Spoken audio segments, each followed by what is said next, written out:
एक छोटा सा परिवार था जिसमें रघु और उसकी पत्नी और उसकी छोटी सी बच्ची हाना रहती थी।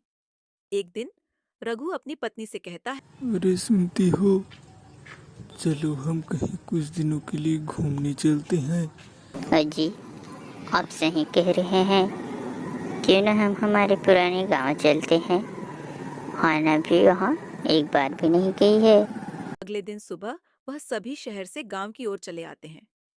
वहां पहुंचकर एक महिला से पूछता, अरे सुनिए सुनिए सुनिए सुनिए तो, इस गांव में एक पुराना सा घर था, वो कहाँ है? हम इस गांव में बहुत दिनों बाद आए हैं तो हमें पता नहीं चल रहा। क्या बता भैया, आप वहाँ से जा सकते हैं, वो आपको सामने घर दिख जाएगा। है। उसके बाद वह सब अपने गांव के घर में चले आते हैं। फिर सब आराम करने चले जाते हैं। कुछ दिन बीतने के बाद हाना और उसकी माँ रात को सो रहे होते हैं। तभी हाना को अजीब सी डरावने आवाजें सुनाई देती हैं और वह उठकर रोने लगती है। तभी उसकी माँ उठ जाती है और तभी उसके पापा भी आ जाते हैं। अरे क्या हो गया, इतनी रात को कौन रो रहा है? अरे अरे हाना बेटी, क्या हुआ, तुम रो क्यों रही हो? तब उसकी पत्नी बोलती, अरे पता नहीं जी, आज से क्या हो गया। पता नहीं, उठ के बैठ के रोने लगी। पूछने पर कुछ भी नहीं बता रही है।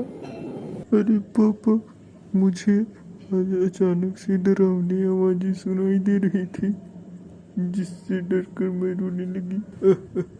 अरे बेटा, अरे कोई छोटा सा जीव चिल्ला रहा होगा जिससे तुम डर गई।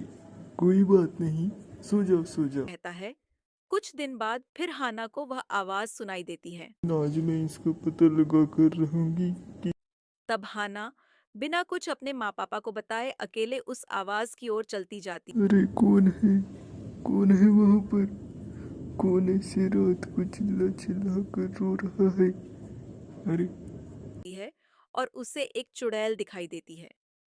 वह डरते डरते उसके पास जाती हैं और कहती हैं, अरे, तुम कौन हो?